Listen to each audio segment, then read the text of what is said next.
Swastiastu. Perkenalkan, kami dari kelompok 6. Di sini kami akan mempresentasikan hasil makalah kami mengenai materi pengujian substansi terhadap KAS. Sebelum kami memulai ke materi, izinkan kami untuk memperkenalkan diri terlebih dahulu.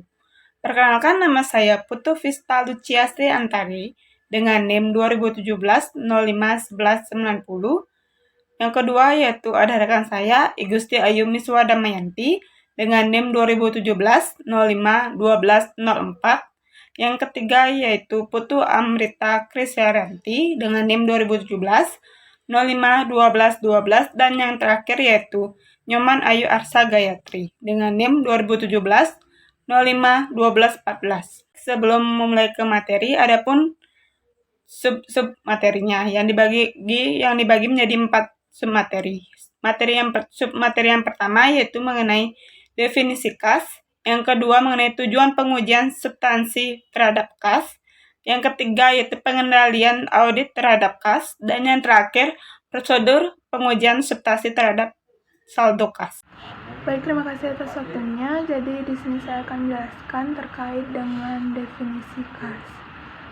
Jadi KAS itu terdiri dari uang tunai, baik uang logam maupun uang kertas, post wesel, certified check, kasir check, cek pribadi, dan bank draft, serta dana yang disimpan di bank yang pengambilannya tidak dibatasi oleh bank atau perjanjian yang lain.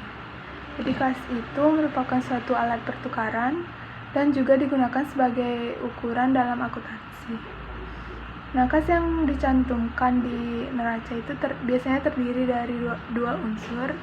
Yang pertama yaitu KAS di tangan perusahaan, yang biasanya terdiri dari penerimaan KAS yang belum disetor ke bank seperti uang tunai, post wesel, certified check, kasir cek, cek pribadi, dan bank draft.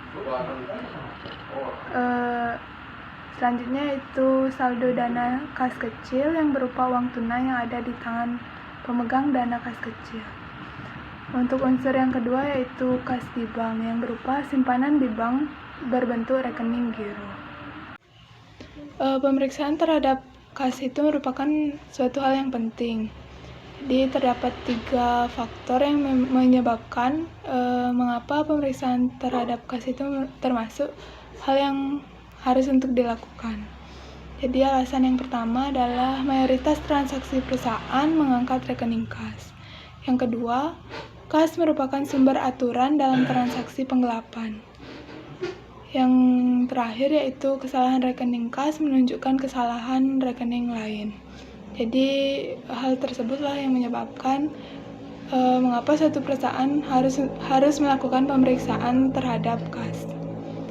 Baik, sekian yang dapat saya sampaikan.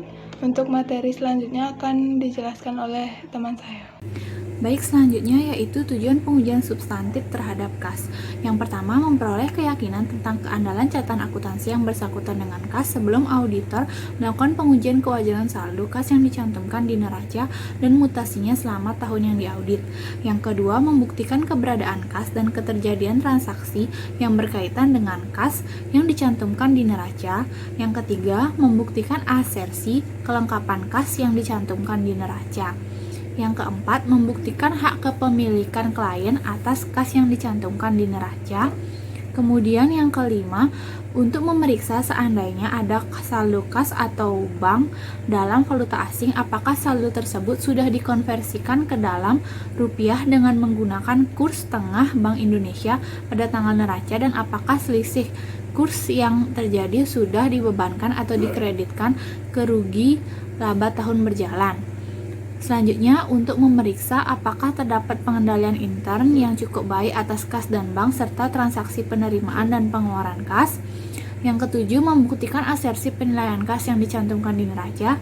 Serta yang kedelapan, membuktikan asersi penyajian dan pengungkapan KAS di neraca sesuai dengan prinsip akuntansi yang berlaku umum. Prinsip akuntansi berterima umum dalam penyajian KAS di neraca yaitu KAS yang dicantumkan di neraca adalah saldo KAS yang ada di tangan perusahaan pada tanggal tersebut dan saldo rekening giro di bank yang pengambilannya tidak dibatasi oleh bank atau perjanjian yang lain. Selanjutnya yang kedua, KAS dalam bentuk valuta asing harus dicantumkan di neraca sebesar nilai kurs yang berlaku pada tanggal neraca. Yang ketiga, kurs Unsur-unsur berikut harus disajikan secara terpisah dari unsur kas di neraca jika jumlahnya material, yaitu tabungan di bank. Yang kedua, dana untuk perluasan pabrik, dana pelunasan hutang, atau dana lain yang tidak digunakan untuk keperluan modal kerja. Yang ketiga, saldo bank minimum yang diisyaratkan oleh bank dalam suatu perjanjian penarikan kredit. Yang keempat, saldo di bank luar negeri yang tidak digunakan dalam hubungannya dengan kegiatan bisnis di luar negeri dan tidak dapat segera diubah ke dalam mata uang rupiah karena batasan-batasan. Yang kelima, persekot biaya perjalanan atau persekot kepada karyawan.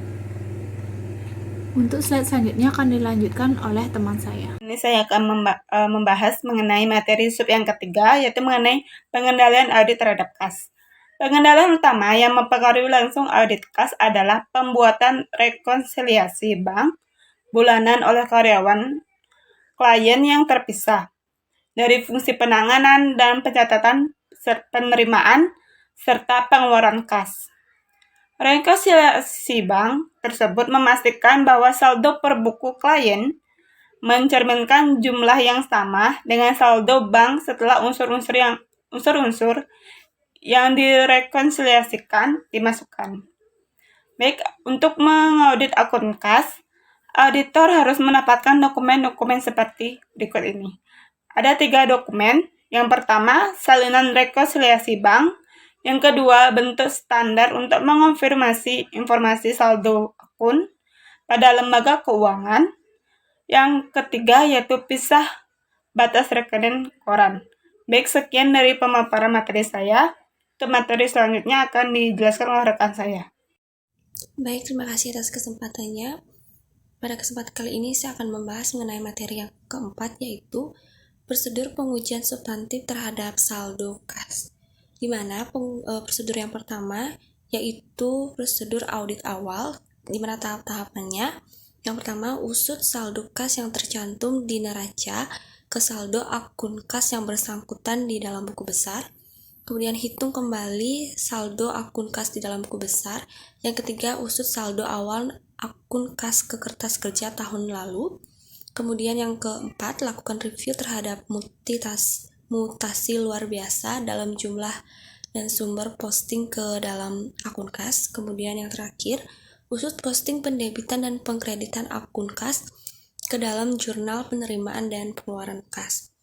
Kemudian prosedur yang kedua yaitu prosedur analitik, di mana yang pertama melakukan perhitungan rasio-rasio keuangan yang berkaitan dengan kas yang membantu auditor dalam pengungkapan peristiwa atau transaksi yang tidak biasa, perubahan usaha, perubahan akuntansi, fluktuasi acak, dan salah saji.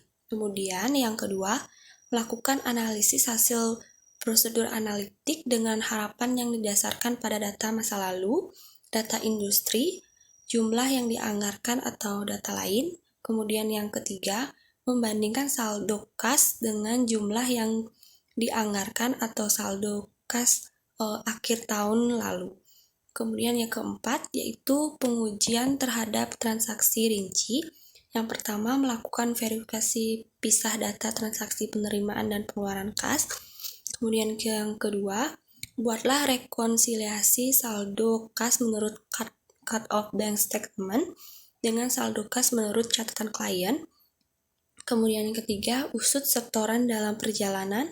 Yang keempat, periksa tanggal pada cut-off standing check. Kemudian yang kelima, periksa adanya cek kosong yang tercantum di dalam cut-off bank statement.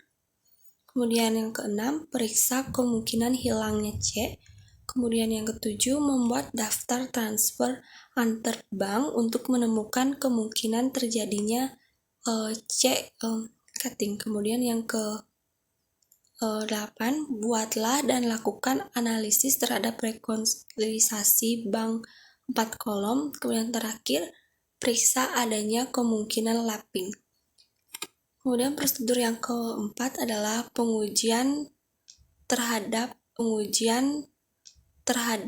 akun rinci, di mana pengujian audit terhadap transaksi rinci antara lain, buatlah rekonsiliasi saldo kas menurut cut-off bank statement dengan saldo kas menurut catatan klien. Kemudian yang kedua, usus setoran dalam perjalanan pada tanggal neraca di dalam cut-off bank statement. Kemudian yang keempat, periksa tanggal yang tercantum di dalam cek yang beredar pada tanggal neraca. Kemudian yang keempat, periksa adanya cek kosong yang tercantum di cut-off bank statement. Kemudian yang kelima, periksa semua cek di dalam cut-off bank statement mengenai kemungkinan hilangnya cek yang tercantum sebagai cek yang beredar pada tanggal neraca. Kemudian prosedur yang terakhir adalah verifikasi penyajian kas di neraca, di mana yang pertama periksa jawaban konfirmasi dari bank mengenai batasan yang dikenakan terhadap pemakaian rekening tertentu di klien bank. Kemudian yang kedua, lakukan wawancara dengan manajemen mengenai batasan kas klien. Sekian materi yang dapat saya sampaikan. Terima kasih. Dari pemaparan materi kami, jika ada salah kata, kami mohon maaf. Kami tutup dengan Parama Santi. Om Santi, Santi, Santi Om. Terima kasih.